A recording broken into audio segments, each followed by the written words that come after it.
in and out of prison, in and out of jail, and she having 5 kids, going from homeless to now having a stable family. And so it was a very powerful interview. And if you missed that interview, you can also catch that replay on the website as well, or go to the YouTube channel. So subscribe to the YouTube channel, Blessed Radio. So Jasmine, I know you was on last week with Prophetess Jasmine. How did you feel about what she said about she was talking about how women preaching, because everybody don't believe women should be able to preach. How do you feel about that? Do you feel like women should preach, or you feel like that's women need to let men take control and sit back? Oh no, I was in quick agreement with her. I was hoping that she brought light to that, because a lot of people they don't know what the Bible truly says about that. And when he did say that he was speaking to those certain women, he wasn't speaking about women in general.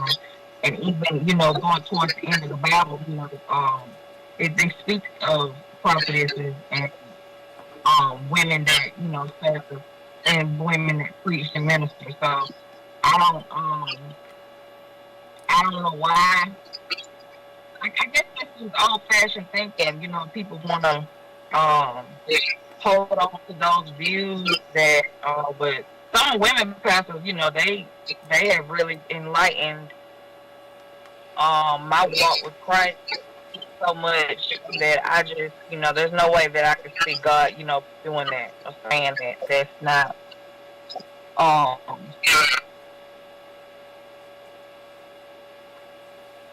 Yeah, I agree. Right.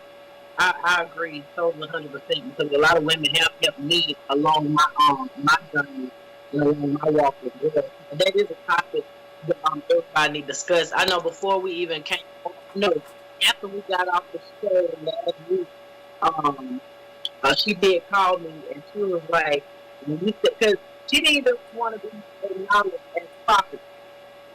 Sometimes when we walking on our call, and sometimes when we go to different territories and different cultures, sometimes we kind of feel the atmosphere first.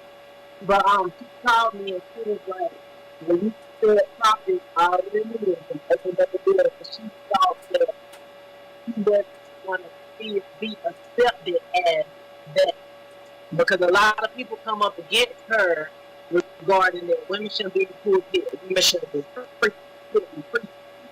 And so she did call me after, and she was like, because she wanted to be called instead of that.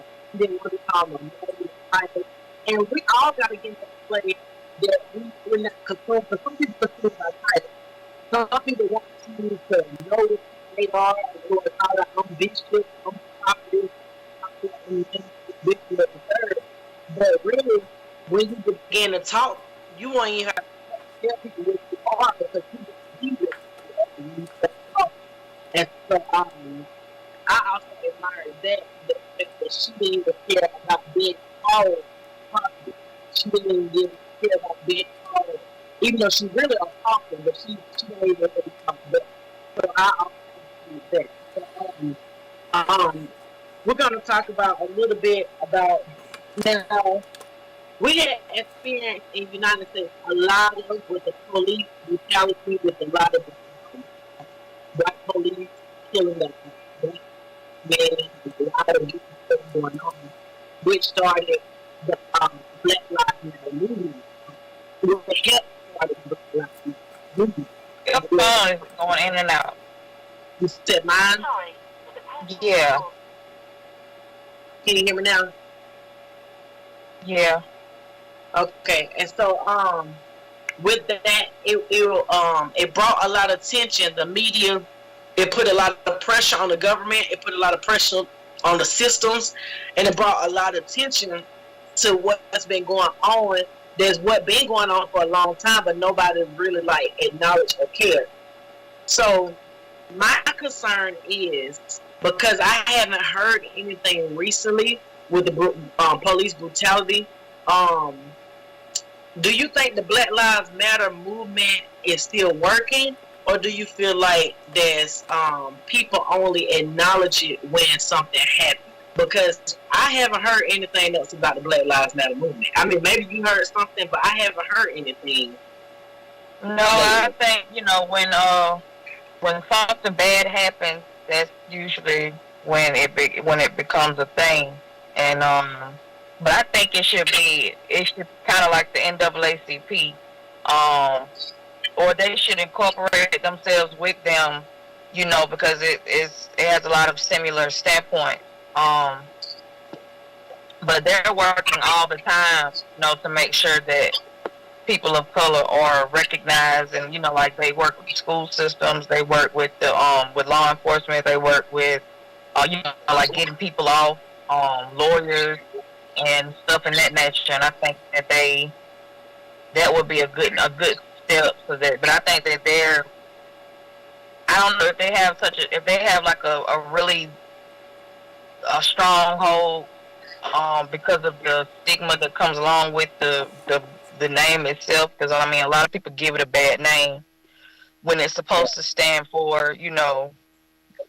And while we're on the topic, for anybody who's listening don't understand what Black Lives Matter means, it doesn't mean that no one else's lives matter. Black Lives Matter just is basically saying that a lot of black lives, a lot of the actions that's been going on, a lot of the stuff that's been going on, they've been taken for granted, and people have been acting as if black lives do not matter. And so that's where the movement came from, is we matter too. We also matter, and everybody else matters too. But it's just like, if you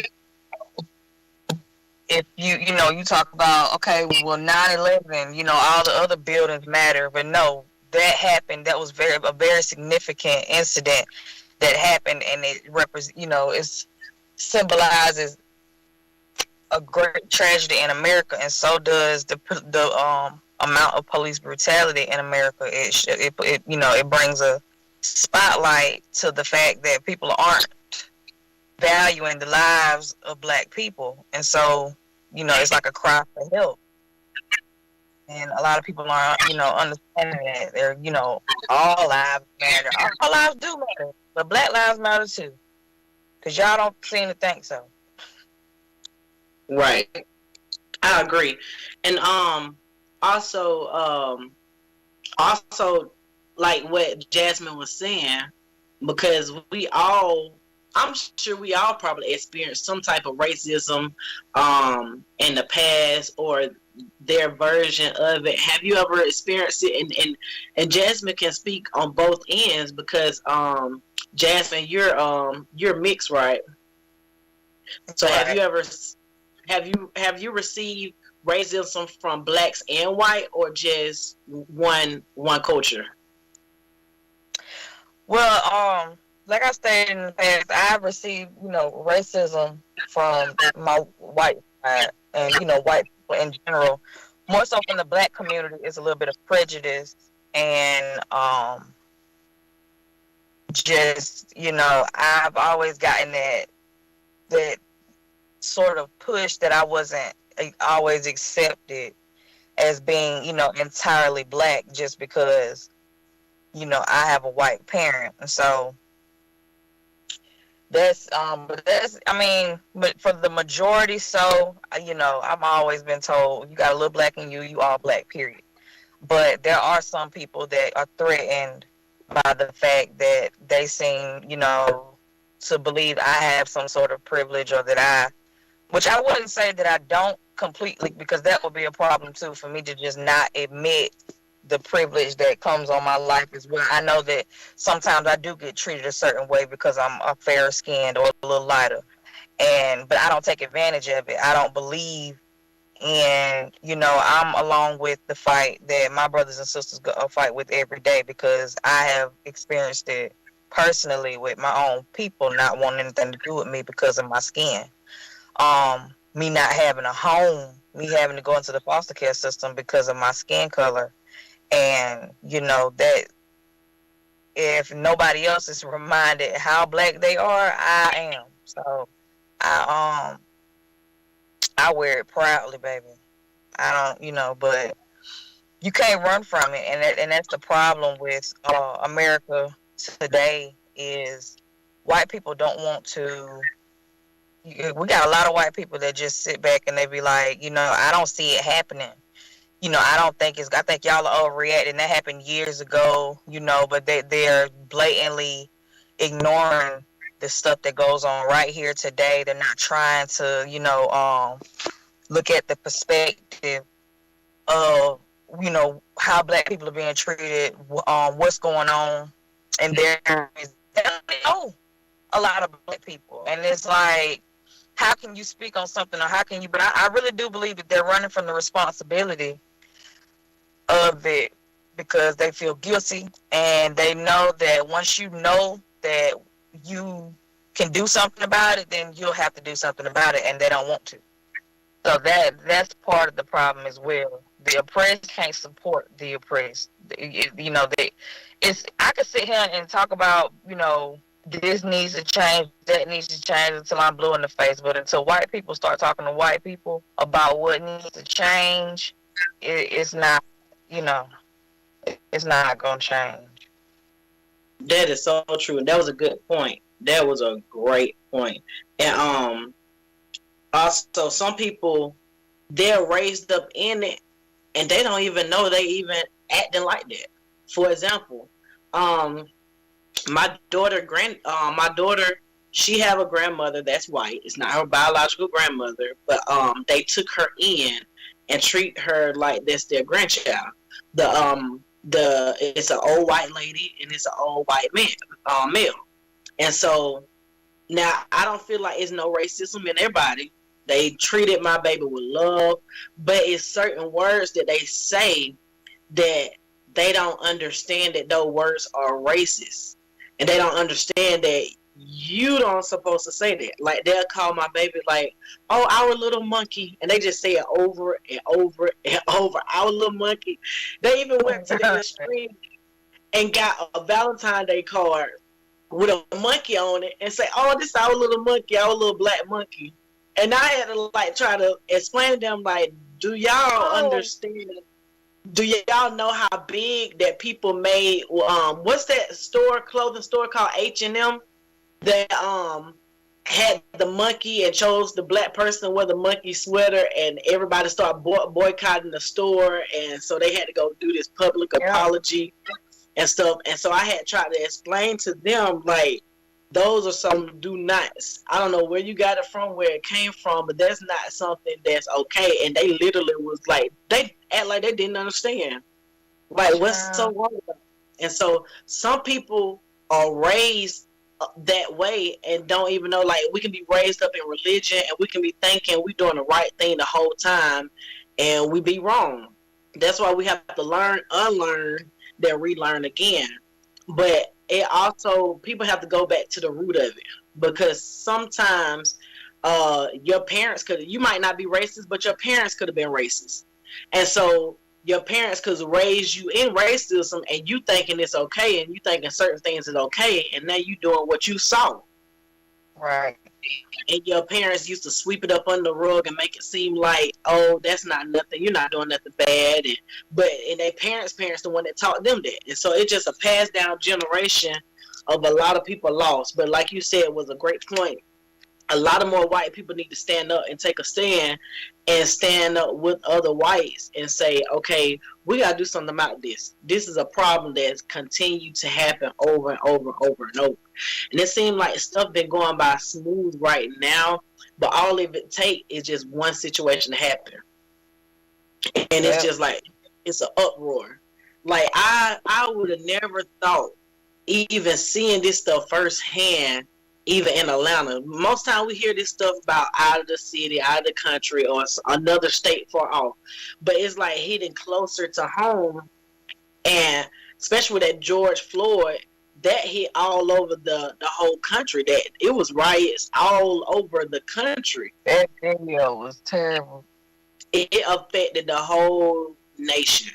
And so, but I agree. Everything you said, I totally agree that we have to not only, we can't get quiet when it seems like stuff going smoother. We have to we have to stand our ground and keep on sticking together. Because some people look at us as a joke. Some people just, which lead me to the next thing. As for the stimulus, and it's like we get money thrown at us left and right, and it's nice, and it's good, especially when you need it. Do you think um do you think people are abusing this stimulus? Because we received two stimulus. We on the third stimulus, which I am grateful, and I thank God for the stimulus.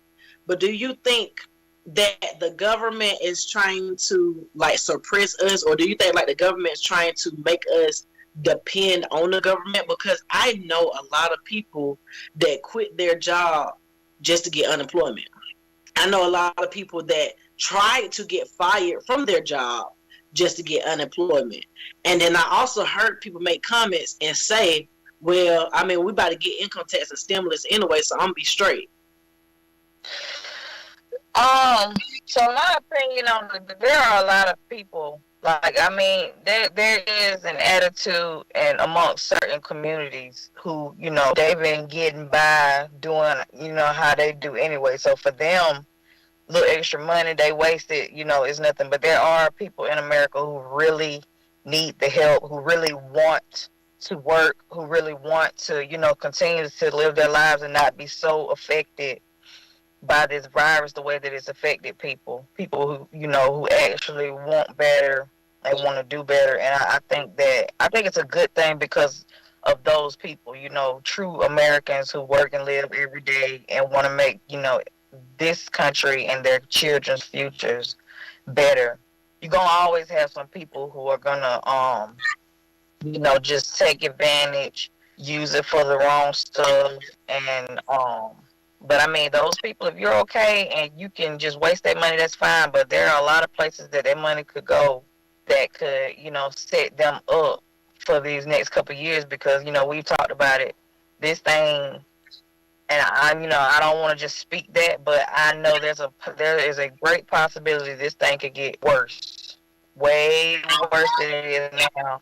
And the government may have that funding right now, but they're going to have it because, I mean, they never had to do all the stuff that they're doing right now. So, ain't no telling when the next one going to come. People can get all happy all they want to and think that this is just gonna, but if you're not saving or if you're not trying to set it up so you can, continue to prosper the rest of this year, you're going to be in a hole. But no, I don't think it's a bad thing. I don't think the government is strategically trying to, like I said, it's going to be some ignorance somewhere. But I honestly think they're trying to, make a difference than last year. The stimulus last year, it took so long for them to come up with another one. And nothing's really changing. So they just need to, after they do this, sit down, come up with some statistics, find out, who's really benefiting from it, who's not, what else can they do, to steps to take further. Paying people to stay home, would really help. Because this virus is it's terrible. Yeah, because people taking that. So what about the minimum wage law? Do you think they're going to pass that to 15? Because I saw they're talking about making minimum wage $15 now. Do you think they're going to actually pass that? No, the House signed the bill. They're waiting on the Senate now. By the end of this week, the Senate has to come to an agreement to pass this bill into play. And I think that the biggest things Biden wants is for that $1,400 stimulus and the funding for the vaccine. I think they're going to try to push for that minimum wage amount because that's the biggest issue with the government right now, especially Republicans. They do not want minimum wage to go up. They're basically foreseeing a Great Depression coming about, and a lot of they just don't see it happening, being able to stay that way. So I honestly think that they're gonna push for that number to go down. If they get it through, That's good, but no, I don't think the Senate's gonna go for that. I think that there's gonna be some changes made to that bill. I don't even know, but I mean, I think that if the third stimulus doesn't come through, it's gonna be because of that. Because of what I've been reading, that's their biggest issue is the minimum wage going all the way to 15. Yeah, and my concern was, why was minimum wage even $7.25? Can't nobody make a living off that. When Right. rent by itself, the average rent, is no way possible that you can even afford rent at $7.25. So how you would have to make $7.25? You would have to be living with someone, literally, not actually having your own. It was impossible when they did the calculations. It's impossible to be on your own making $7.25 an hour. Like, that was my concern. Like, why is minimum wage $7.25? Right. And everything's steady going up. The cost of living is steady going up. And so I can just only imagine if it was get approved to 15, the cost of living definitely is going up. They're gonna try to find a way to get it. They ain't gonna let them keep it. Everything's going up. Cost of living, bills, everything is gonna go up, and it's economics. Right. So, but yeah, that $7.25, that's ridiculous. I don't even see. I mean, I can imagine those meetings within Senate and Congress, and just like, how could y'all imagine living y'all's lives making $7.25? Like, no, you can't. Even these teenagers don't even want to make $7.25. Like, it's like slavery. You slaving for $7? Yeah, $7. So you mentioned something, and which is also another important factor, which is going on today, the vaccine. Did you get the vaccine? No. Do you? And I'm not completely opposed to it, but I just want to wait until it's a little safer, until I've seen more statistics. And I was listening to a chat last night where they were discussing how a lot of black people don't want to take the vaccine because they think that the government has something up their sleeves, but white people coming left and right for that thing. Like, if it was actually set up to hurt the black community, white people would not be running to take it like they are. So I don't know. For one, I'm hesitant because of how fast they came up with the vaccine. Because, we've been dealing with lupus, AIDS, all kinds of diseases for years, and they still haven't found something for that. And so it's just, are they trying to do, like, is it a mind thing? Like, is they shooting us up with water and, like, making us think you're cured or you're vaccinated? I don't know, but I'm gonna wait. If it gets a little better, then I'll go get it, but for now, I'm just gonna stay home with my mask, social distance, and just, I don't know. Hi everybody. How you doing? Hi. Yeah. Hi. How you doing? Fine, and you blessed. I gotta jump in. Right. Two things, yeah. I think that over the thing that we don't call it the vaccine, we call it the thing. Yeah, we call it the thing. We call it the thing because we're not saying that we ban that name. What they call it, we don't call it that now. We just call it the thing because we're not empowering that name anymore. Everywhere you go, every news channel, you're saying the same thing. So we're not saying that no more. We're not empowering that no more. We're not giving no power to that particular name. So we call it the thing there. Now, the thing, yeah, the thing, man. It's the thing, innit? The thing is the thing there. Well, is that did they get the thing for the thing? Anyway, let's get to the point. Yeah, it's called the thing, man. That's what we call it. So,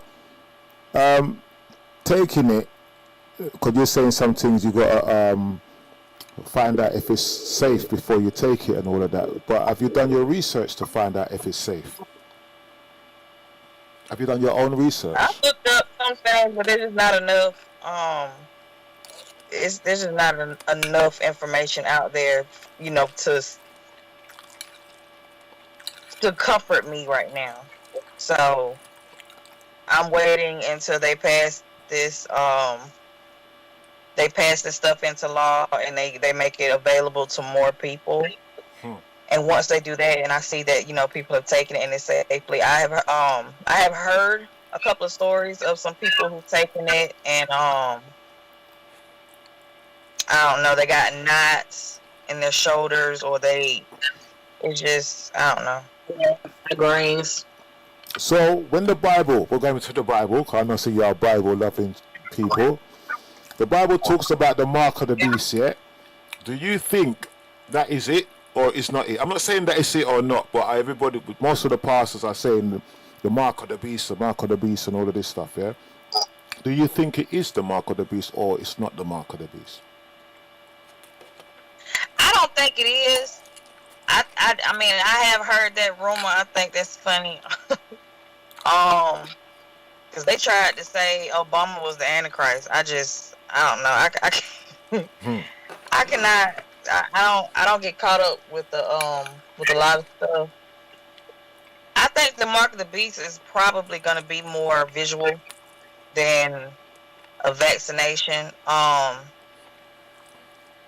I think that's going to be something that you can see. I don't know what it could possibly be, because I'm not a prophet.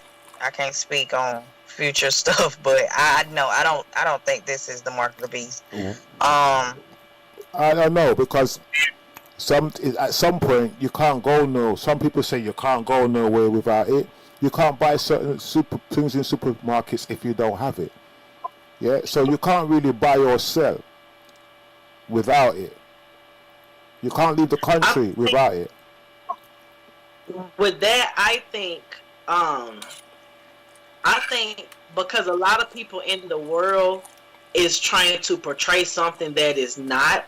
So I feel like people trying to make it seem like it's the mark of the beast, but I feel like that we haven't even seen half of the mark of the beast yet. Just like when everybody tried to say the Antichrist, or Trump was the Antichrist, or Obama was the Antichrist.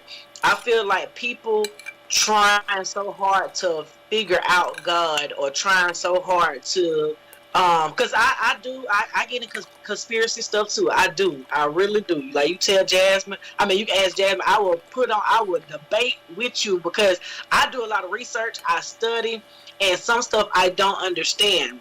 But I truly feel like, because you can have that same opinion with the mask. Some people not letting you go in the store unless you have your mask on. Some people not going to let you do certain things unless you have your mask on. I feel like people are creating these videos and trying to make it seem like something else. Now, it can be, I'm not going to say it's not. It can be a start, but I don't feel like that's the mark of the beast. I feel like the mark of the beast going to be something way deeper. I feel like it's some scientists that's trying to portray God, that's trying to act like something that is not, and trying to put fear in people, because that's what gets people. That's the biggest market. The biggest market and the biggest marketing strategy is fear. What bought the stores out and Walmart was selling out of all food? Why? Fear. When you put fear in people, that sells. Fear sells. So if they can put fear and people that, this finna happen, that finna happen, people gonna panic. They gonna start buying up everything. And who benefit? The government benefits from it. So I feel like that's not the real mark of the beast. I feel like that's a fake mark of the beast to put fear in people. But I do believe the mark of the beast will come. I do believe in that conspiracy that will come. Like with the rapture, I do believe in the rapture. But I feel like all of that, I do believe it'll be politically influenced too. Yeah, I feel like what's going on now is trying to scare people, because everybody think they know it all. Let's be clear. A lot of people felt like when Trump was in the office, a lot of people said, "Oh, Trump finna push mutual law, that everybody gonna have to stay in the house, and it's gonna be the purge, and this about to happen." Everybody had all the answers. But stuff keep turning out opposite of what everybody keep thinking. Everybody had all the answers about, the police going the National Guard coming down. We're not gonna be able to leave our house. We're gonna have to stay in our house. They said that while Trump was president, and they said that's what was gonna happen next. The people and prophets and stuff was saying this too, saying this gonna happen next, that gonna happen next, this gonna happen next. None of that happened. So it just like, now I'm not saying it won't happen and it can't happen. I'm not saying that. What I'm saying is, it's a lot of people speaking on stuff prematurely. And sometimes God can show you something that's for the future or down the line, but some people are out of season. So you speaking on it, you get too excited, and you speaking on it too soon, and you see a small glimpse of it, and you feel like, oh, that's it, when it really haven't manifested. But what I feel like, scientists have got the big head, and scientists feel like they're gone. And scientists trying to feel wants to have this, reputation, and trying to prove Mother Nature, trying to prove this and prove that. And really, what's the biggest battle right now is after religion. The biggest battle is for the believers, because guess what? The church look bad. The church look bad right now. A lot of believers are like up and down. I know so many people that I'm connected to was going hard, strong, preaching, prophesying. Now where they at? They back clubbing. They back doing everything what the people in the world were doing. And so it's a lot of believers during this pandemic. A lot of church, right. A lot of believers are wavering back and forth. A lot of people are. I feel like it's an attack on God's people. I feel like it's an attack on a manipulation on people's mindset, because another thing, a lot of people don't do their research. A lot of people don't study. A lot of people believe what they see on the media. You can't believe everything you see on the media, because the media can put out lies. The government can put out lies on the media. That's gonna scare everybody. The government can put out whatever they wants to put out, because they have so much power and so much control. And that control, like even when people were talking about the towers, talking about the what it called, they was talking about the 5G tower. They was talking about the 5G towers and talking about how our cell phone, don't be on your cell phone, because everybody was talking about they got a headache, migraine. It was just so much that was being talked about that was going on, that it was like fear left and right, fear left and right. And so people don't kind of open up their eyes and not really scared like they used to be when the coronavirus first came out or whatever. Even though some people are still scared, but some people like came to their senses like, okay, I do believe it's real. I do believe something out there, but I also believe something got manipulated to try to put fear in us to make it bigger than what it is. And because some people would have been fine, but fear and anxiety, sometimes, okay, that's just like with your own body. You can just have a regular cold. You can diagnose yourself, speaking death over yourself. And if you think negative and you think death, you can bring that on yourself. So if I feel like I'm sick and I'm telling folks I feel horrible, oh, I hope I ain't got this, I hope I ain't got that, and I'm reading, I'm eating, sleeping, thinking about, I hope I ain't got coronavirus. Lord, please don't let me have coronavirus. And I'm reading all the symptoms. I'm getting scared. I'm getting fear, and that can actually make it worse. Fear can make it worse. Some people's symptoms got worse because of anxiety and fear, and you having a panic attack because now you feel like you about to die. Now you thinking death. So you can actually make your health worse than what it is by thinking negative and thinking you about to die. And so it's all an agenda. It's an agenda to manipulate people's mind. It's an agenda to, like I said from the beginning, to cause fear. Because fear is the biggest marketing strategy. I don't care what you put. I don't care. You can put so many social media ads out. You can have so many testimonies, people saying that, oh, this product is good, and you can have whatever, but it has been proven fear is the biggest marketing strategy. Like I said before, fear is what had the stores sold out of hand sanitizer, tissue. We didn't even know why. We didn't know why. We didn't know why everybody was buying up all the tissue. But guess what? Everybody see everybody else buy the tissue, then everybody start buying up the tissue.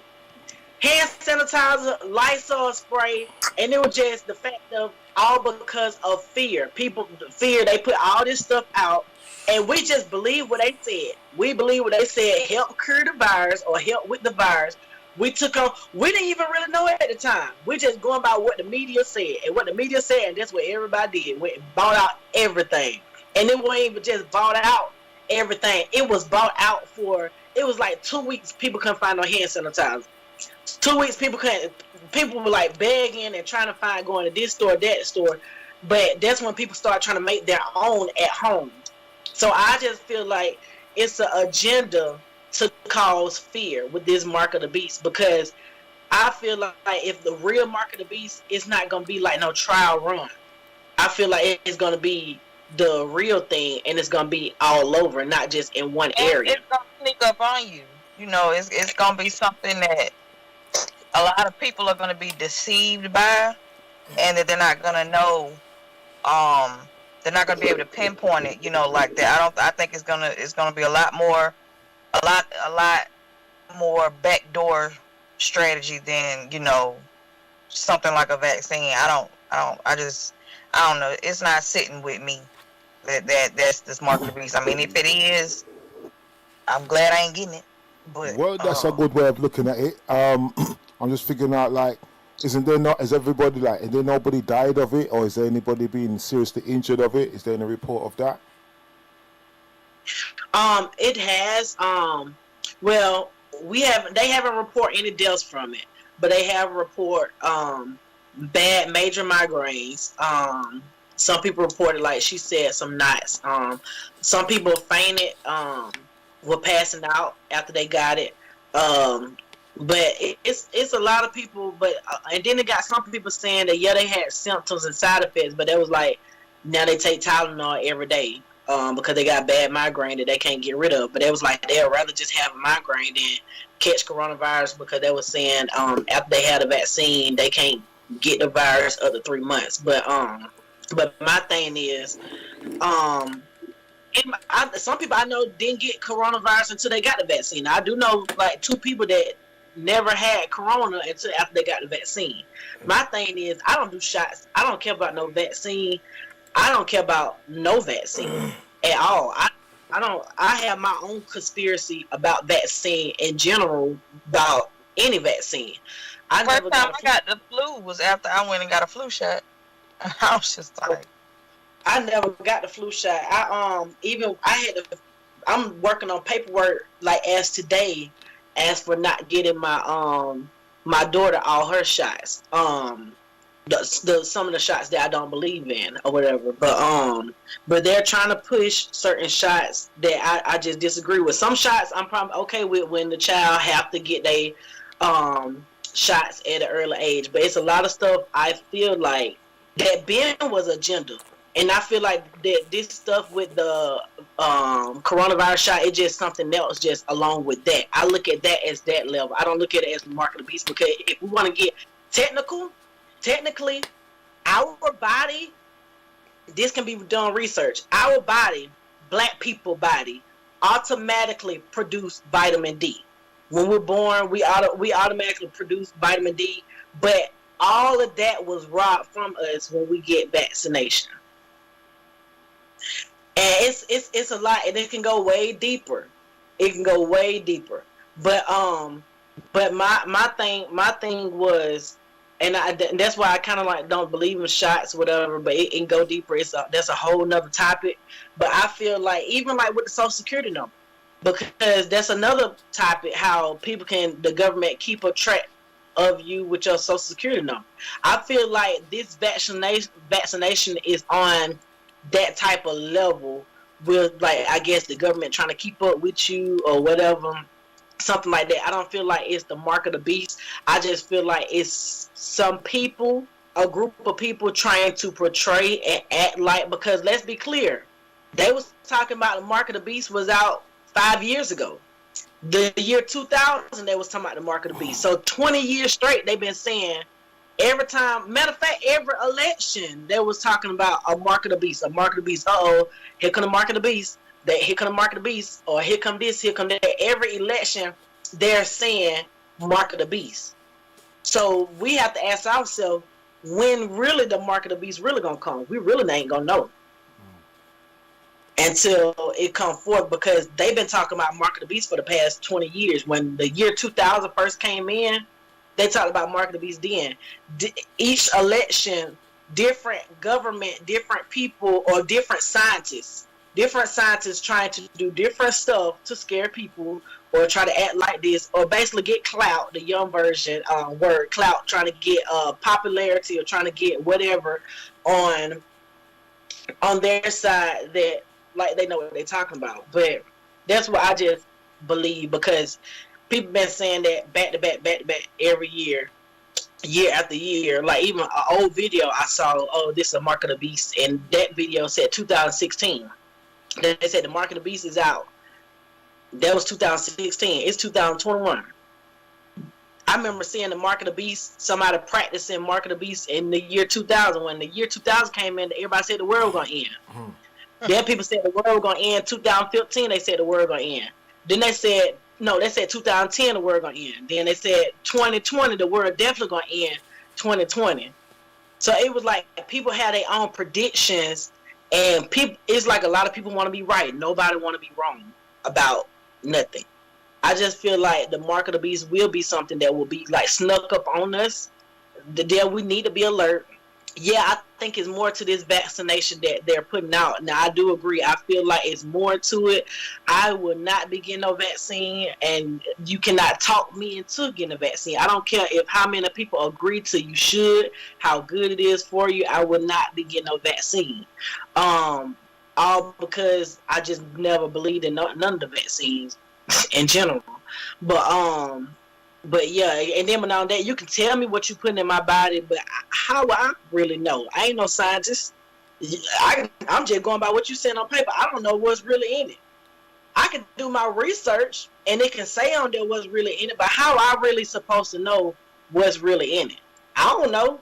So no, I don't care for it to get it at all. But and none of my children would not be getting it. But yeah, but as for the mark of the beast, I don't feel like that will be the start of the mark of the beast, but I do feel like that they're trying to portray it. Because I did see some videos about whatever the band-aid they put on your arm. It got some type of little microchip inside of it that is attached to your body. I heard a lot of different rumors and different stuff about it, and I don't know how to feel about that, but I don't think it's the mark of the beast, because they've been talking about mark of the beast for years after years, and I really do believe the mark of the beast will be something way bigger than what they're portraying, if that makes any sense.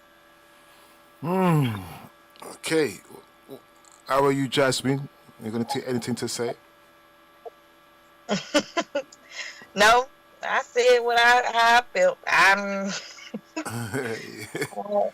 My girl just told you a story, man. So it's something for you to think about, innit? Right. Something for you to think about, you know?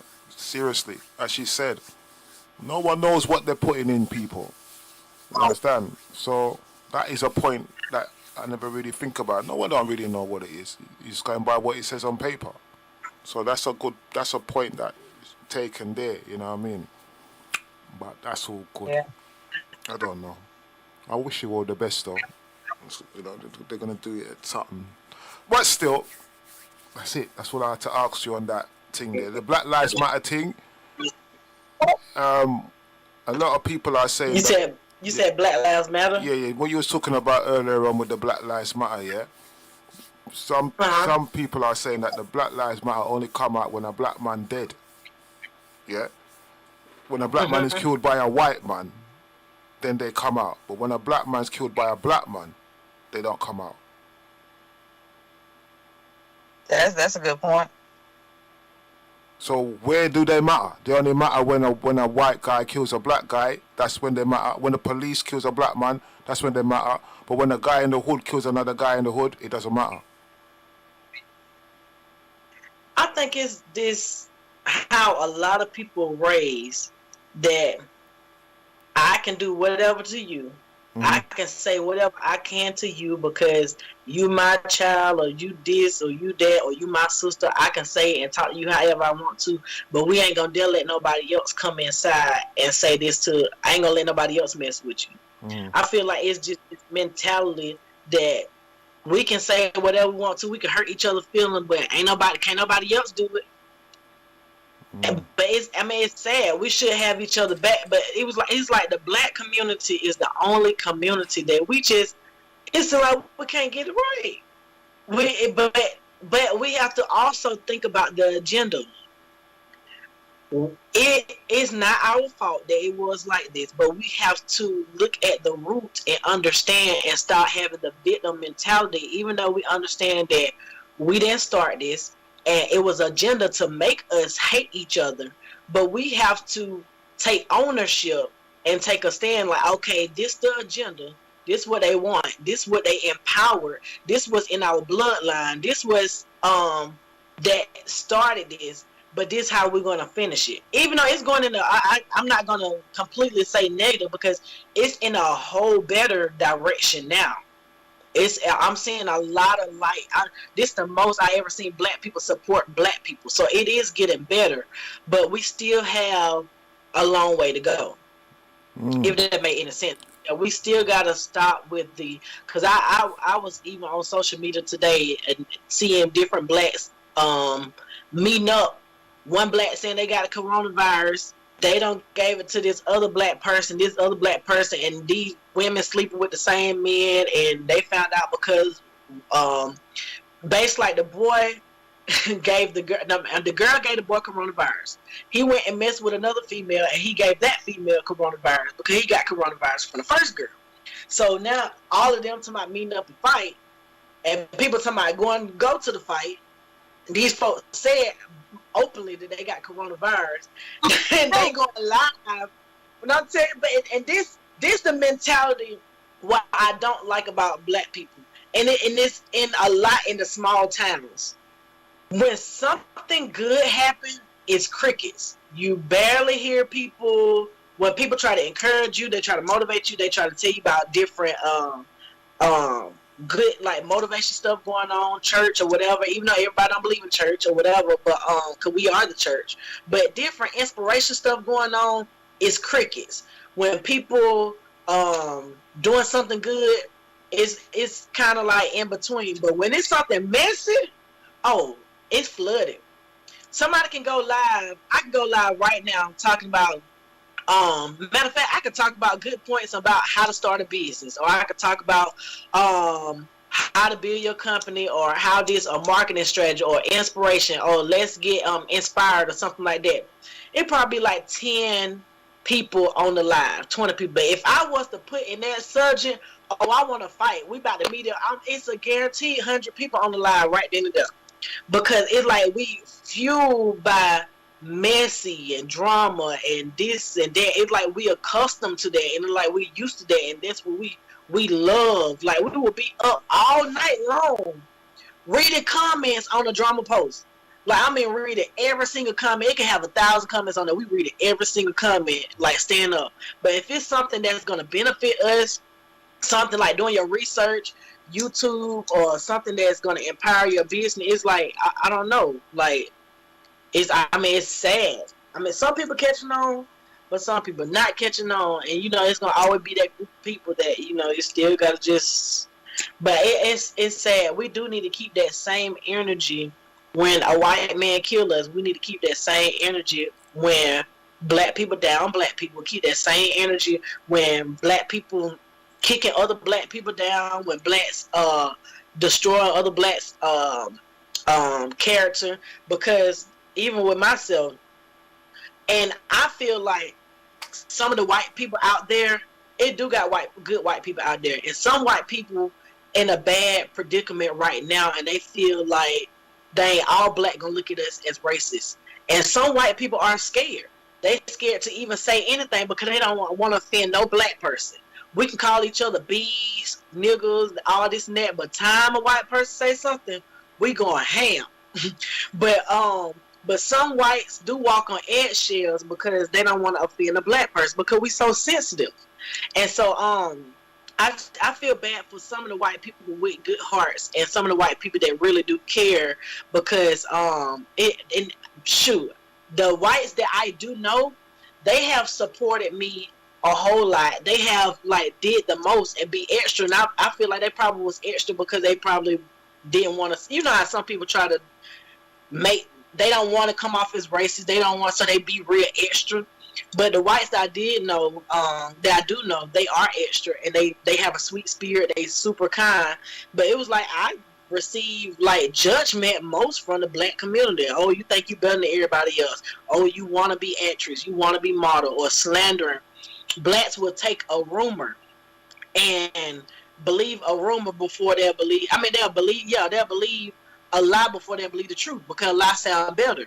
And it was like blacks get a kick off seeing other people fall or whatever, and it's very sad. And I know exactly where it come from, but it's very sad that it need more people standing up, and not just in one time frame, not just for when something happens. This need to be all the time. That's why certain people can't take us serious. And a lot of whites even make that statement like, oh, they'll be back fighting each other when this happen or that happen or whatever. So why? So like how you got go on, carry on. Now go on. I was gonna say part of the responsibility lies on white people as well, for the hatred among, just the hatred and the anger that resides within the black community. I do think that that's bad, and it is. The war on crime is bad. People killing people left and right is bad. There's white people killing white people. There's black people killing black people. But the Black Lives Matter movement was made because of a systemic problem with people that we entrust our lives with, and the law enforcement, people that are supposed to serve and protect and keep order, are taking matters into their own hands and being prejudiced with their authority, and not, at first it was just, a few people, speaking on their experiences, but now because of social media and people are able to make videos, you clearly see where white law enforcement officers are taking it into their hands to not care, period, point blank, about black lives, about black rights. They have a lack of respect, period, for who they pull over. They're targeting people because of their color, and that is the thing that we're trying to bring light to. It's good and fine that black people kill black people. Yeah, that's a problem. We need, there are a lot of other problems we need to fix, but that problem, that's a big problem. We should not be fearful to go out, and these people are supposed to be protecting us, and we scared of them more than we scared of anybody else. We can't just, there are black people that walk around and ain't supposed to have no guns, but these people actually are allowed to carry weapons. They're allowed to put whatever they want on that paper that they did with your life, and that's fine, and that's not okay. That's why there's an actual movement in place for it. There are other community, I think communities within themselves and politicians should come up with something to try to help, the black communities to not, I don't know, maybe, I don't know what you could do to, I think that there's a lot of lack of value for life, period. And that is a problem that, needs to be talked about. But I don't think that you could take that and compare it to this in the same level of urgency. Because like I said, these are law enforcement officers. These are people that we, expect to protect us. And it's completely ridiculous. It's not just something that happened one or two times. There are so many lives lost because of nothing, for no reason, just killed for nothing. So since by the hands of people who gone by the hands of people that don't like you, right? Right. So, But they're trained. They went to school to be police officers to protect us. well, maybe they're killing you because they're scared of you. That's a problem too. But they should. Y'all scared? Y'all need to find another profession. Well, when a dog is frightened, this is an example. I'm not calling anybody a dog or anything. I'm just saying when a cat is frightened, what it's gonna do is attack. You know what I mean? And that's how it is. There's sometimes it's just maybe a lot of fear, and because they got the uniform on, they can hide behind the fear, and abuse the power that they have. You know. So since your new president come in, is things better for you? We don't know yet. He just got in the office. He just got here. We waiting. Yeah, since your new president come in, is anything better for you now? I feel like the agenda for co-ed. Let me rephrase that. So first off, I want to say, everybody have their own rights.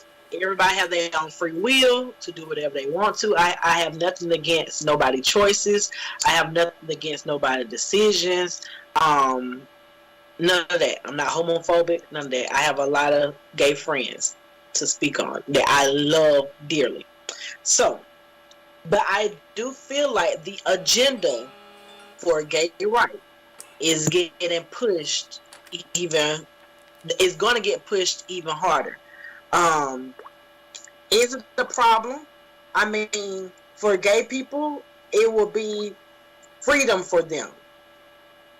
But nothing against them. But people have to understand that that is like it caused confusion with other kids that don't know nothing about it, if that make any sense. So yeah, we need to talk to our child regardless, and whatever, we should talk to our kids about what's going on, talk to our kids so they'll be aware of it. But it's like it's taking the rights away. For example, like us being a woman, we have certain rights as being a woman. And so I feel like certain rights are being taken away because to make everybody feel comfortable. But at the same time, it's like, when we're going to put that same energy into like what really matters, if that made any sense. We can do all of this about it. Like, okay, I feel like the community itself is very sensitive. The gay community is very sensitive, and I love my gay friends because they don't get real. Only thing they have a problem with is somebody trying to tell them they shouldn't be gay, or why you gay, or you wasn't born like that, or whatever. Those type of stuff, or somebody call them out of their name or something like that. That kind of stuff only really offends them.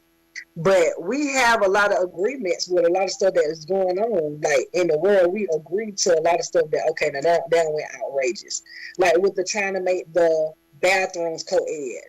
Like that can confuse a child, that you taking a child in the restroom and you see the child looking like, hold on, ain't that a man? But they look like a woman, but they in the women restroom, but they standing up in front of the toilet. And you see them like standing up in front, like it just certain stuff. Like my thing is, you can be what you want to be, you can get how you want to get, but just how to put it. Like we can't expect the world revolves around us, if that make any sense. It's like everything, even like when I was telling Jasmine, they even going as far as changing little kids' character. Look at stuff that been going on for 30 years, like the Mr. Potato. It got a Mrs. Potato Head. But someone decided to make a petition and want to do a lawsuit and saying that's not co-ed gender. The Mr. Potato need to take the Mr. off, so it can be a co-ed. Why does that matter? Don't nobody really play with Mr. Potato Head anyway.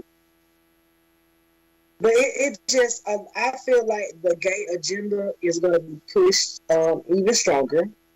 But my thing is, I feel like it's an agenda towards our black men.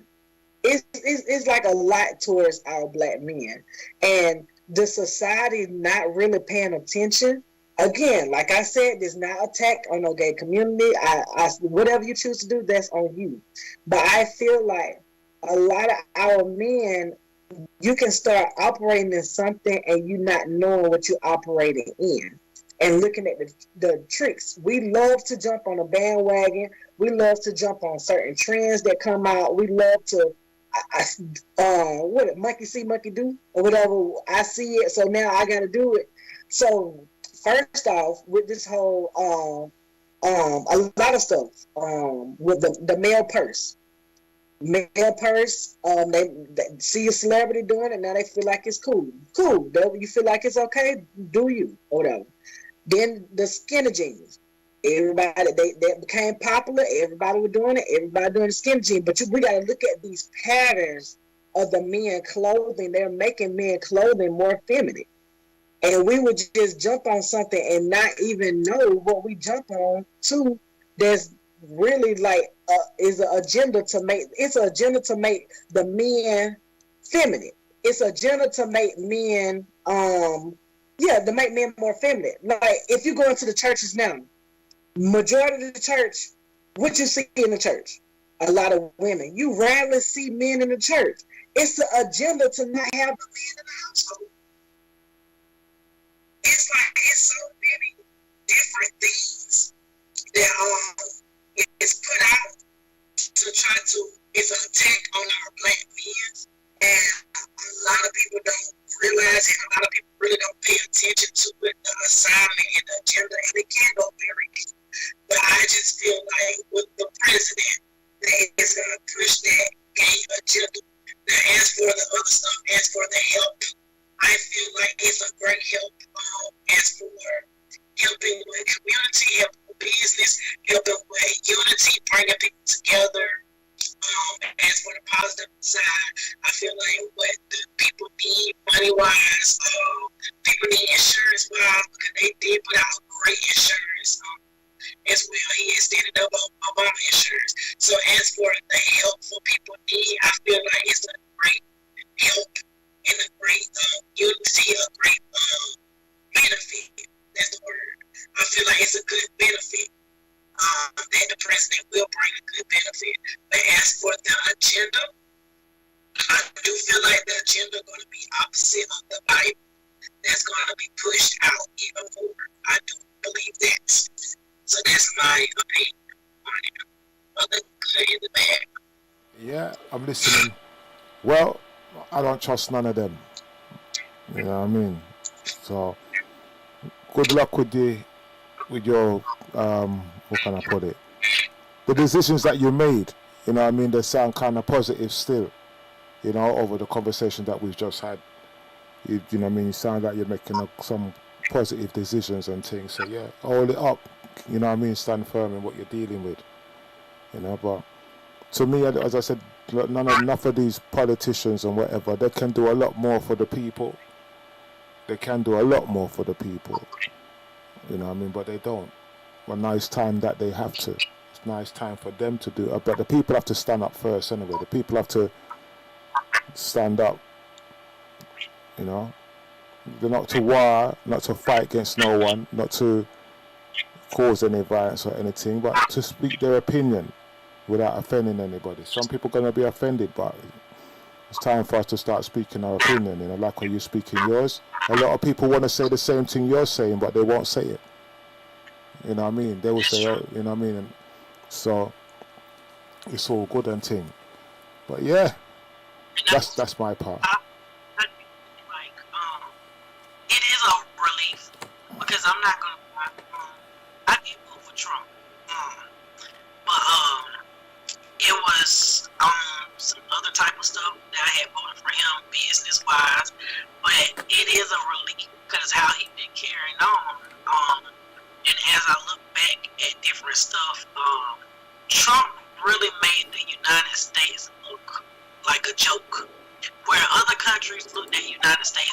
as they looked up to the United States or admired the United States or whatever. And a lot of people that stayed in other countries would love to stay in the United States. But Trump made the United States look like a big joke. And a lot of people, it looked like we had a whole reality TV show going on. It was just like a lot of people, it was always something on the news going on every single day. With him and his mouth and his Yeah, I can hear you. it Yeah. was like, Hey, Shan, your mic has gone funny. I don't know if it's your internet or what, but it happens every now and again. Your mic just goes funny sometimes.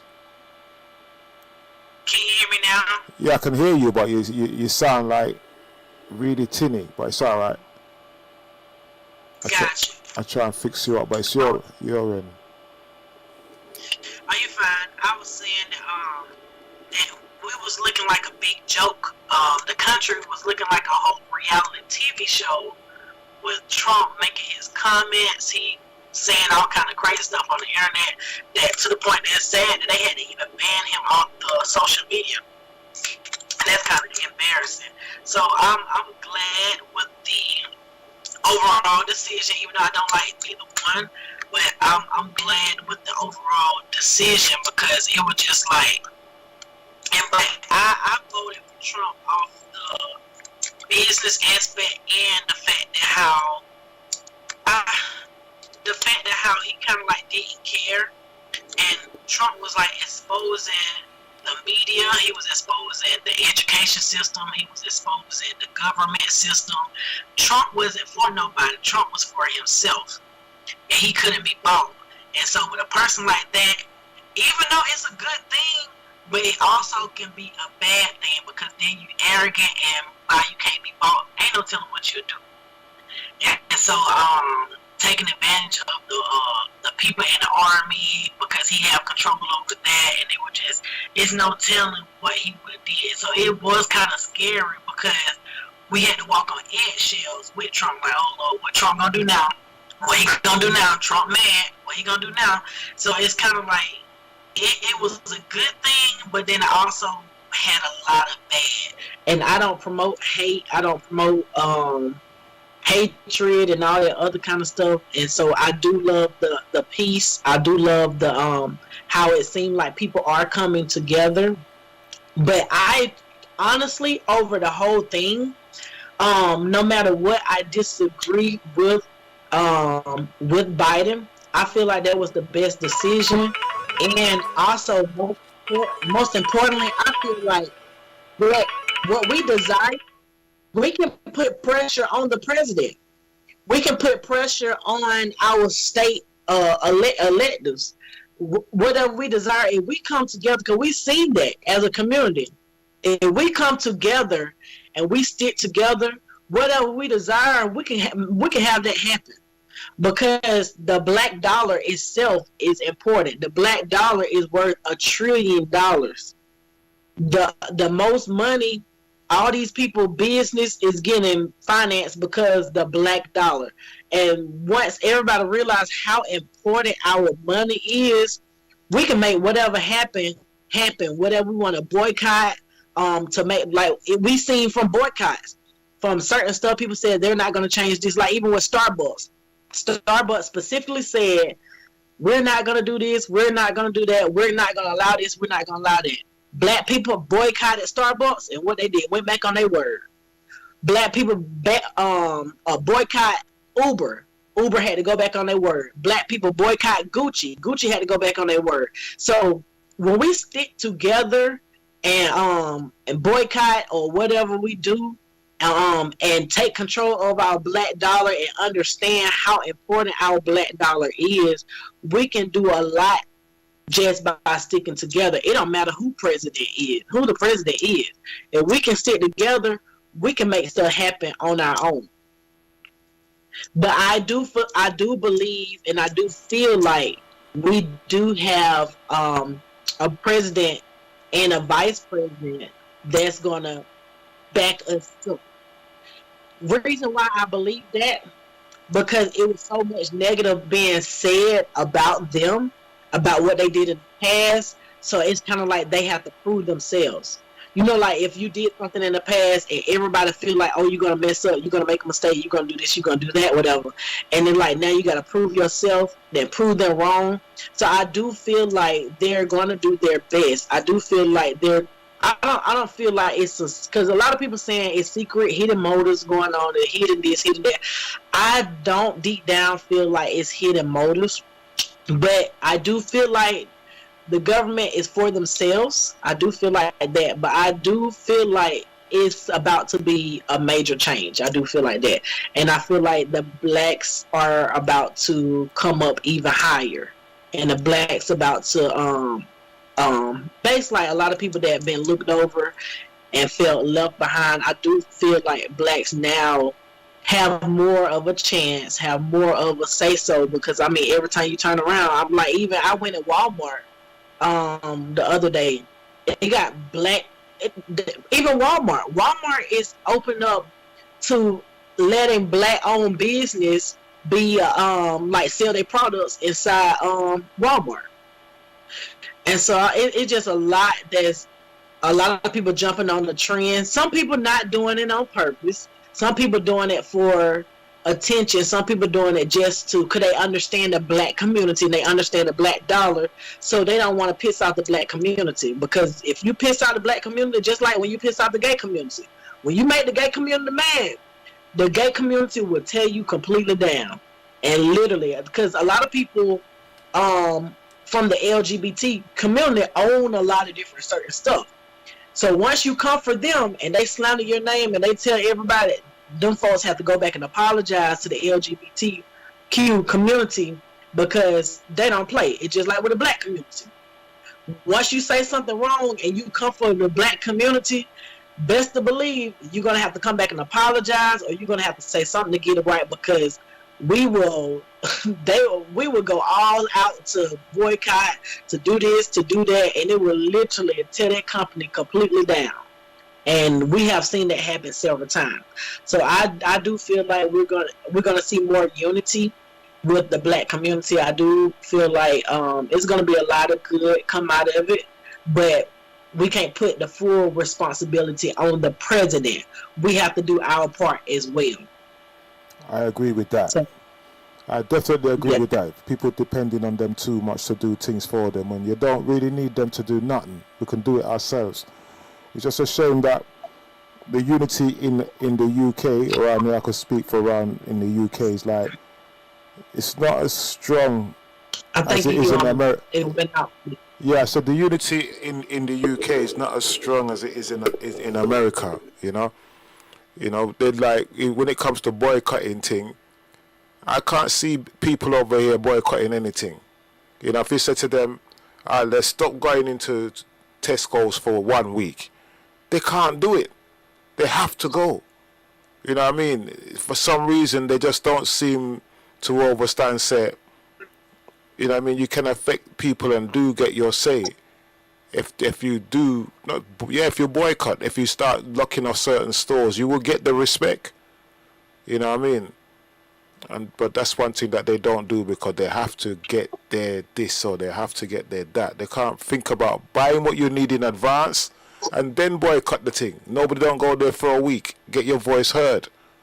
That's one thing that I think is lacking in this country. So how did you feel about the whole the riots? Do you feel like that was okay, or do you feel like it don't take all that? Do you feel like that was a good thing or that was a bad thing with the what was going on? And did y'all have anybody do that in UK? Did they burn down buildings down there and vandalize buildings down there, or that was just the United States? No, in the UK it was deep, man. In the UK it was like deep. It was the whole of England.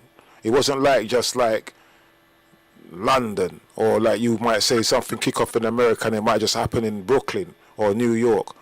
Over here it was like, it's like the whole United States was up, you know, from one city to the next city, and it just carried on and carried on. But you know, that is a good point that you put there, because the people them had enough, but at the same time there were some people there just for looting, but the majority of people was there because they had enough. You know what I mean? But if you had enough, I mean, there's certain things you don't like. I wouldn't mash up my own shops in my community if I had enough. I wouldn't mash up the shops that I know we need. Although they're going to get back insurance, I wouldn't mash them up, you know. But everybody's different anyway. It depends on how you feel on the day, you know. But yeah, it was a bit deep. It was deep. It was deep, but it's not, as I said, there's other little things going on. And obviously some abuse by the police and with other people. But I don't see my people coming together like how they do in America. You understand? I don't see them boycotting and organizing themselves and boycotting certain things to get their voice heard. I don't really see that much. You know what I mean? Not over here, you know. So yeah.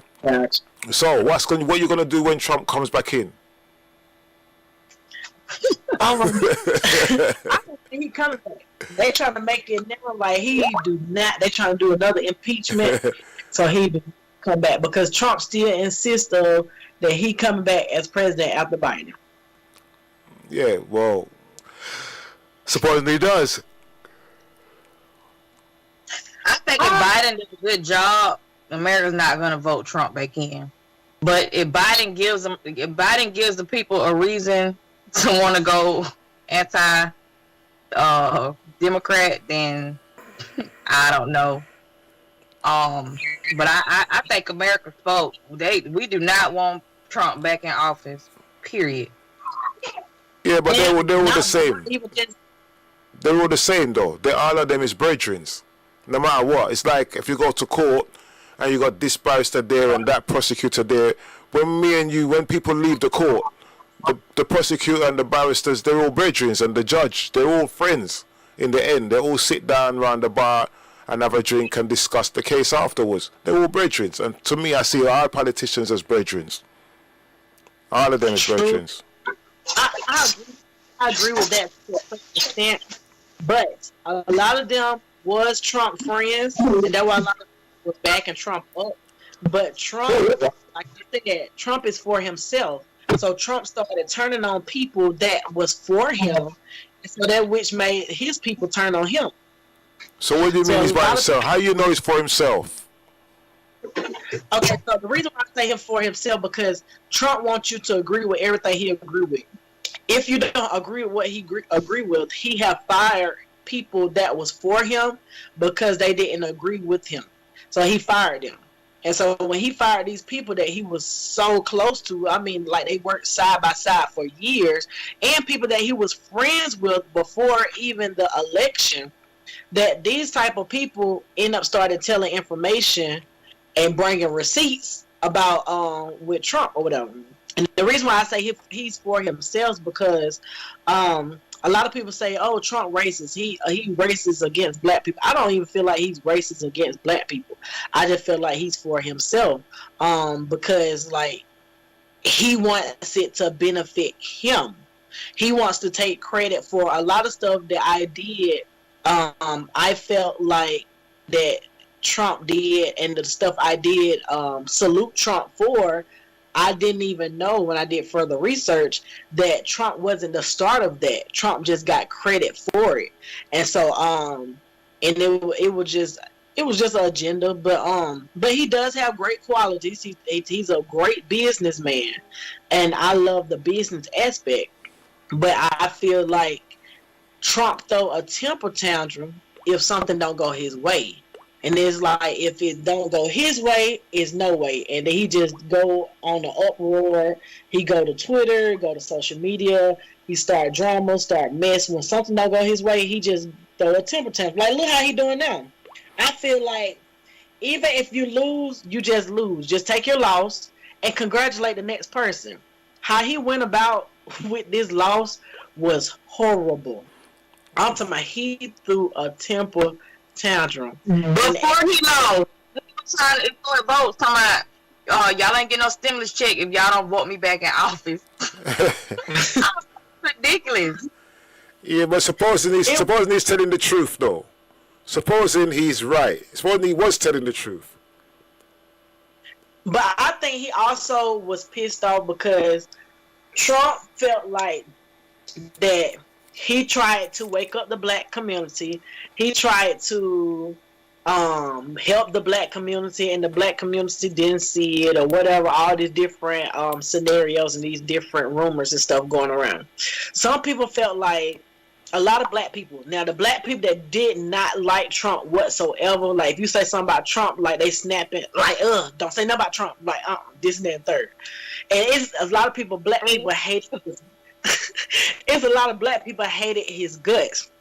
But we supposed to walk in love. So even if a person is negative, we still supposed to respect him as the president when he was the president. We didn't have to like it, we didn't have to agree with it, but we had to understand that he was there for a reason. And most importantly, we had to understand that God allowed it. And it had so many people that was angry, and it made me look at like, where y'all faith at? Where your faith at? Like everybody blamed Trump. Everybody was so angry and upset with Trump. Now, don't get me wrong. Trump did do a lot of crazy stuff. Trump said a lot of stupid stuff that I did not agree with. But at the end of the day, we have to look at it as in, we have to appreciate what happened. See, a lot of whites and a lot of blacks felt like Trump fault because all the racism going on, because they said Trump is racist. No, Trump made them feel comfortable of bringing that stuff out. And my thing is, we were saying, oh, year 2020 vision, this the year of perfect vision. But in order for you to have perfect vision, stuff have to be exposed, stuff have to be clear, stuff have to come to the light. My thing is, how are we going to declare and we're going to ask for God to expose what need to be exposed? We ask for stuff to be clear, and when it does happen, we have a problem. So we should be thankful for all of that racism stuff did come out, because a lot of people were so blindsided that was not even going on. People really felt like that was not going on in the world. People really felt like that we over exaggerate about being pulled over by the police. People really felt like that we told lies, and that we just have this victim mentality that, oh, all whites out to get us, and we just overreact to anything. And so a lot of truth came to light because Trump was in office. They felt like that it was okay for them to show their true colors, and they just felt like it was okay. Me personally, I mean, everybody might not agree with it. I'm glad it did happen. I'm glad it did happen, because it shows people what really going on. But not only that, it made us a lot of black people did come together. A lot of black people started supporting black people only. It's some people I know that they shop with other communities every now and then, but they mostly shop with only black. Like, they go overboard, like, okay, what black-owned restaurants where I can eat at today, or what black-owned boutiques that I can shop for clothes, what black-owned this, black-owned that. And so it's like, or black-owned cars and stuff. So several people that only want to shop with black-owned, since all this stuff have happened. And so we have to take the good with the bad, and also look at the positive and the negative of what all happened. Everything happened for a reason. Everything happened for a purpose. All right, question. I got a question from a caller. Yeah, they're saying, you said earlier on that it was God's will that Trump was in power. Yeah. So how do you know it wasn't the devil's will that Biden's in power? So the reason why I said God's will, because even if it was the devil's will, it's still God's will. Because God will allow the devil to mess with you, if that made any sense. I say God will because God, that if we serve, I mean, this is my belief. God already knows. If we say God already knows what's going to happen before it happens, Your phone's got funny again. Can you hear me? Yeah, your phone just goes funny sometimes, man. Okay, let's see. Like your microphone goes tinny. Is it better now? No, just keep talking. It come back by itself. It might be the reception, but it does it all the time. Oh, okay. It just happens every now and again. What about now? No, it's all right. You have to continue. He does it for about 5 minutes. The reason why I say that it's God's will, because God knows when everything is going to happen before it happens. So even if God allows the devil to do something, God already knew that was going to happen. So that's why I say it still was in God's plan. Because at the end of the day, if God can stop whatever He wants to stop, and God can do whatever He wants to do, but God didn't do it, God didn't stop it, that's why I said it was in God's will. And yeah, I know we can make our own decisions, and we can do stuff on our own, and we can have our own agenda, but that was really why I said that, because God had the last say so, and if He really wanted to stop it, and if He really didn't want to do it, then He didn't have to. So that's why I say God allowed it to happen. Okay. So it allowed it to happen, it still had a purpose behind it. Hey, Jasmine. Jasmine's in the kitchen. Jasmine. Hold on. Hi, what you doing? Can you hear me? Yeah. What you doing? Okay. Right. Sharina, her phone's going a little bit funny, so sometimes we have to wait about 5 minutes. I think it's a reception, but your reception seems to be all right. Okay. All right. Do you hear what she's saying about this guy, these people that God put in power? Yeah, I mean, I agree with what she said. God has the last say so. So if regardless of, I don't even believe the devil has a will. I think he has he sits back and he plots and he plans and he he wants to kill, steal, and destroy stuff that's going on. But I feel like a lot of good came from, for one, with Trump getting in office, a lot of these people are exposed now. A lot of these people, he gave a voice to a lot of people that we didn't even know, existed. We didn't even know people still felt so strongly about certain things. And then when Trump came about, now, we know it's like, it was like a veil being raised. And, like the wool came off of our eyes. We could see now, who we're working with, who we're sitting beside. I was working at a job and they wouldn't even allow us to voice our opinions about politics because they were too scared that something negative would have been said about Trump. And so, people, he made a lot of people speak on points that they would have never spoken on had he not have been a voice for them. And so I'm grateful for, I don't know, everything that happens, because of my mindset, I'm able to look at it and see God in it and see, where his purpose could have came from it. I'm one of the main people that is not a fan of Trump at all, just because of his audacity, point blank period, and to call yourself, the leader of our country, and to, I don't know, it's bigotry at its best. But I don't know. I think that he's still running the thing. And I'll tell you why I say that. It's just a simple thing, yeah? When Obama, we're not really into the politics, but because we're talking a bit today, we might as well talk a little bit of politics. When Obama lost the election and he left the White House, they call him now. What do they call him today? Obama. They call him Barack Obama or Mr. Obama. Now, what do they call him? Barack Obama or Mr. They don't call him president. They do not call Obama President Obama. Now he's not no longer president. They don't call him president no more. You know what I mean?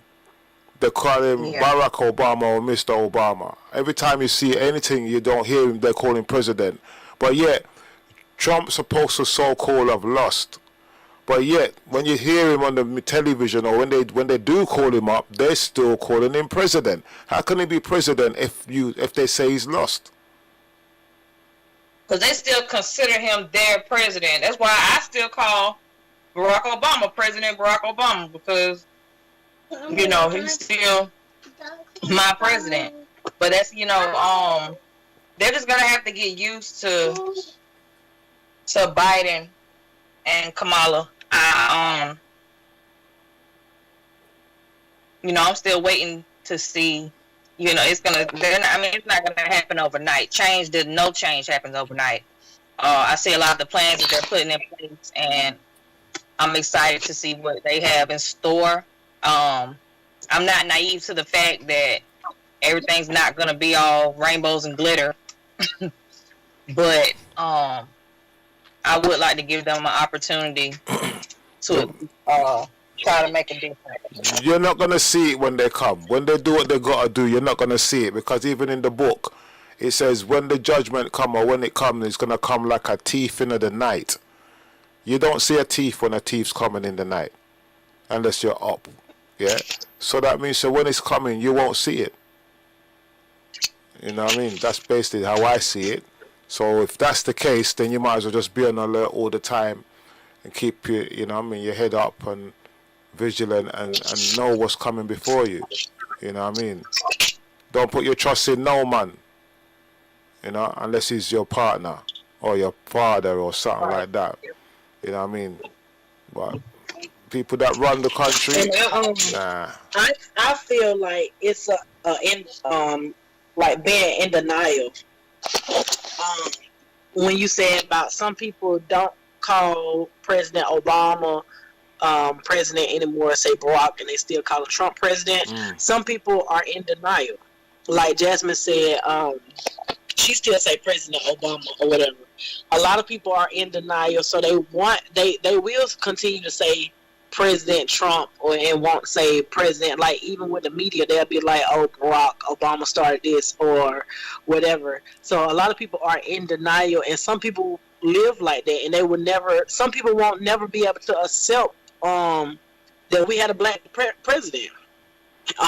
Some people won't ever accept that, and some people hated that, and they will live with that. Yeah, but they're still calling. What, as I say, even the media, CNN and all those they're still calling him President Trump. Why? And that's the media. That is the media. I feel like because even a lot of people, believe it or not, how bad Trump was and how wicked Trump was and how hatred Trump was, a lot of people loved it. And it showed. A lot of people loved it, which I don't understand why people love the hatred so much or whatever. But so a lot of people are still going to call him president because they feel like, oh, he made America better. And like even a lot of people made comments saying that we ungrateful because we all the black people should have voted for Trump, and Trump helped the black community so much and all this and that and the third. But some people will feel like Trump will always be their president. Like Trump is there. They really was acting like Trump was a god. They was acting like Trump was their god. And so a lot of people will always look at Trump as their president, even though he's not the president anymore. But from my understanding, each president, no matter who was the president, from my understanding, how I thought they always be called President Obama or President Trump or President Bush or President Clinton or whatever. I thought, from my understanding, my research, they always would be considered called president, and they always would have a I forgot, not a secret agent, but somebody like basically like security that always be with them, and they will still always get a check after the fact. But who am I? But I do really feel like that's why they still say President Trump, because a lot of people in denial, and a lot of people still Trump is a good talker. He had a lot of people fooled, and he had a lot of people to believe that even after Biden was declared the president, Trump still had a lot of people believe that it still can be changed. It still can be changed. It still can be changed. Because I even thought that because when I did my research, I'm like, well, how could Trump still be president before January 20th come, whatever? And the research was saying if Trump start a war, then you cannot initiate another president if we're under a war. And so Trump had everybody to believe that it's rigged. Biden's not really president, and he had a lot of people fooled. I was even fooled or whatever. I thought he was finna start a war or do something because he was just throwing a temper tantrum and he would not take that loss for nothing. So I really did believe that he was gonna do something to remain president. I thought he was gonna still be president because I thought he was gonna do something to cause us to be in a war and he was gonna still be the president. So he did have a lot of people fooled to think that it was gonna come back, they were gonna have to redo all the votes and all this and that third. He just was putting out so much different conspiracy and all different kind of lies and putting a lot of stuff out, and that a lot of people was upset about and doing all these Trump rallies and felt like that will always be their president. But like I said, a lot of people also treated Trump like he was their god. You said that he done a lot of bad things. Can you give us, because we're not familiar with that over here. We don't hear them kind of things over here, yeah? So what kind of things that you say he's done which was very disappointing to you? Okay, so the most disappointing thing to me was him saying that he was going to release the Proud Boys off on the people. What is that? Calling them at any given time. What is that? What is that? What is that? The Proud Boys, basically like these group of men that come together and like, I guess, against people or whatever, or for themselves. I don't know. White supremacists. Right. Yeah. White supremacists. Right. And so, to make a long story short, even at the Capitol, I don't know if y'all saw that over there, about how they invaded the Capitol. Literally, if that was black people, it would have been a miss. A lot of black people would have got shot. The fact that how all those white people was in the police face, spitting at them, and some of the police was doing a video. They was in the camera, allowing them people to videotape, and was doing selfies with them. And like people were saying, you can tell that they was confident that the police was on their side, and the police wasn't going to do anything to harm them. They was confident that the police wasn't going to do nothing to them. Like if that was not people out of fear. They had no fear, point blank fear. And I'm talking about they bomb rushed the whole entire Capitol. If that was black people, that would have turned out so much different. It would have been a bloodbath, and they would have felt justified to do it. Right. So that was very disappointing to me, but it wasn't nothing that was shocking because, of course, I mean, we dealt with Trump for 4 years, so we know what Trump capable of doing with the evil side, because Trump always said little slick comments here and there or whatever. But that itself, to see something like that happen, that was very disappointing to me. And also, he didn't really even try to like put a stop to it. Like he encouraged it. So that kind of was like that's something that I did not like. Well, a lot of people, a lot of those people, the Proud Boys, they worship, or people like the Trump rally, and some people, when I tell you they go hard, and that's why I say they look at him as God. I even had an experience with one of the people. Matter of fact, the last person that came on the show, somebody that was for a Trump rally, that was going to a Trump rally, and this was a well-known celebrity that hang out with celebrities and stuff. They paid for the whole trip, already had sent the money, everything. They wanted us to come down there to Washington, D.C. They were going to pay for the hotel, pay for the drive going down there, pay for everything, basically to be Trump supporters.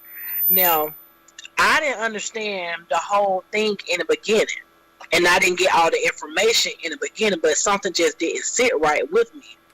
But when I looked the lady information up and found her on social media, and so saw that she was off, or she was arguing with people were slandering her name, how she was a strong Trump supporter or whatever, and she was all about creating division and stuff like that, and it was just like people like that, it was like they was praising Trump. They was praising Trump doing, and they looked at it as Trump. They didn't look at it as Trump doing something bad. They looked at it as the reason why Trump doing this, or the reason why he's doing that, because he's exposing the truth. He exposing that person, so they didn't feel like nothing he did wrong. Like even when Trump do stuff wrong, and people call out, like even with me, like I said, I voted for Trump, but I do not like about him, and I can acknowledge what I do like about him, and I can acknowledge that if Trump would have been the president, I probably would have said I made a mistake if I voted for him, and I can admit when I'm wrong. It's the fact that a lot of people that go hard, die hard Trump supporters, they uphold his wrong. I mean, they don't uphold his wrong. Like it's like they don't see nothing that he do wrong. Everything he do is completely right. And so that's what I have a problem with. Like, it's nothing wrong to say, okay, no, they could have did this better, or this was wrong. He was wrong by doing this. But it's the fact that his diehard supporters feel like nothing he do is wrong, and you can't say nothing bad about Trump because Trump is God. And Trump, you know, Sharenika, ma'am, you know that lady Angela Stanton. I heard of her. Yeah, she's a hardcore supporter for Trump, and she's a black lady, and she's always saying, you know, he's done this for us and he's done that for us. Some points I do agree with her, because she says a few things which like she's against abortion. She's not happy with, you know, black people getting killed, and she's said that Trump has also helped take people out of jail and give them, you know, compensation. You know, he's done quite a bit on that part.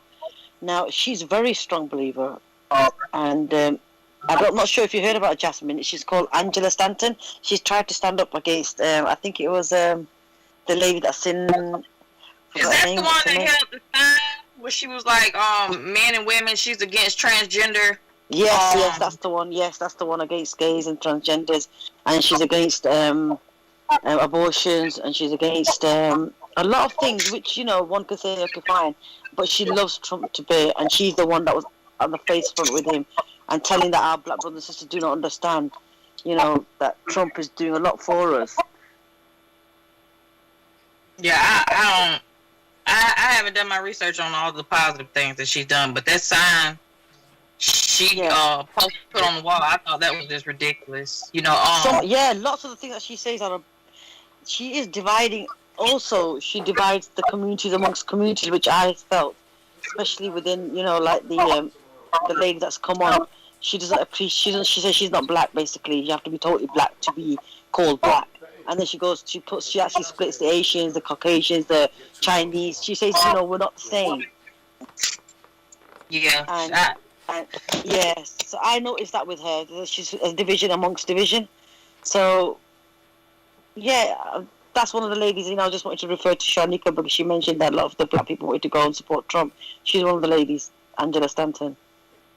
Yeah, she is. She the way I feel about it, you know, and I'm not gonna lie, I don't support. I mean, I don't condone, and you know, in my religious beliefs, I don't condone transgender decisions or homosexual decisions, but I do agree with, you know, the right to choose to do what you want to do, because that's what God gave us. You know, he gave each and every one of us the right to choose what we want to do. Your convictions are your convictions. What you, if it doesn't bother you, then I should not have found a problem with it, you know, that bad. I feel like our country, as you know, the freedom of religion, the freedom of preferences, the freedom of race, you know, just all, that's what we should stand for, are those freedoms. You know what I'm saying? That doesn't affect how, you know, that the choices people make within their personal lives has nothing to do with the way they govern themselves politically or, you know, in their workplace. So I feel like people mix their beliefs and their morals into the wrong places at the wrong times. And I don't know. It's like gay marriage, for example. I don't even understand why a gay person would want to be married when that is it's a you know, it's a Christian constitution. I don't understand the point other than, you know, maybe legally. But I don't know. I think some stuff just should not mix, and that's one of those. You know, it's just ridiculous. That was. And that's your opinion, then, that you're entitled to that, Sharenika and Jasmine. Like myself and like Bless and like many viewers are listening, we're entitled to our opinion. We're not offending anyone. We also believe in the fact that, you know, every human being should choose to do what they like. We should never hurt anyone. That's fine. Right. Absolutely, I totally agree with you there. But when Trump was in power, you know, racism just blew out proportion there. It was very difficult, yeah. It was difficult to even watch. And you guys are actually staying there and living there. Yeah, it was like I don't know. I lost all hope in America. I was just like, let me just sit back and focus on me and my kids. And just pray that nothing global happens that affects us too directly, because it was, you know, every time you turn on the news, it's something else. And it's just the way he carried himself, the way he represented himself. Those were among, you know, out of all of the stuff that he did, those were my biggest problems, was your representation of yourself, you know, and America, because, you know, Obama, they had such, and Obama didn't make all the right decisions. I don't agree with everything Obama did, but Obama carried himself. He tried his best to carry himself and, you know, his family the best way they could. And had he have had that attitude, that same attitude, I could say what I want, I could do what I want, you know, that's just who I am, he would have gotten drugged through the mud. Even with not saying enough, they still, you know, had so much to say, but he couldn't have, and that's one of the biggest problems, is the difference that's made. People don't seem to see it, and it's just like, I don't know, I can't get down with it. I just can't. I agree. It's like a double standards. It's like a double standards. Like even I can attest to that.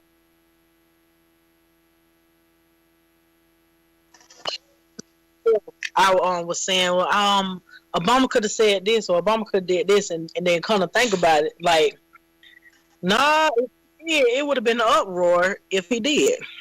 Right. So it was like he stayed in his lane and kind of like played it safe or whatever.